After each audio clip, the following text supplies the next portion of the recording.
দাবিতে সবসময় আপনাদের সাথে একাত্মতা ঘোষণা করছি এবং এখনো করছি, কিন্তু আমাদের আন্দোলনের ধরনটা যেন হয় শান্তিপূর্ণ। আপনাদের কাছে আমাদের এই চাহিদা অন্তত যেমন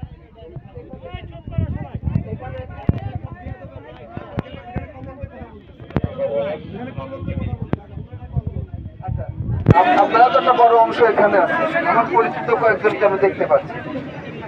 আমরা স্বাভাবিক করে আপনারা থাকেন, আমরাও আছি এখানে, আমরা এখানে অবস্থান করবো আপনাদের সাথে, আমরা কিন্তু একটু স্বাভাবিক কার্যক্রমটাই করে আমরা আমাদের অবস্থান কর্মসূচি পালন করি, আমাদের দাবি দেওয়া যায়। এর বাইরে আরো আপনারা আইন সম্পর্কে জানেন যে আমাদের সিস্টেম আছে। আমি আরেকটু বলি, গতকাল রাতে আমরা কিন্তু দিনের বেলায় আমরা এখানে আসতে পারি, কিন্তু নিরাপত্তার চিন্তা করে নিরাপত্তাটা কোথায় আপনি আসামি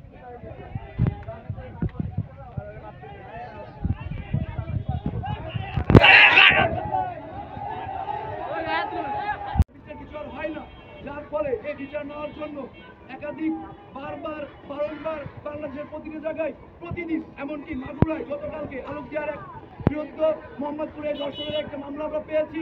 শুধু মোহাম্মদপুরে নয়, আরো কয়েকটা জায়গার মামলা আমরা পেয়েছি। তো বিচার যদি না হয় এই ধরনের ধর্ষণের কর্মকাণ্ড বাংলাদেশে ঘটতেই থাকবে। আজ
আসসালামু আলাইকুম।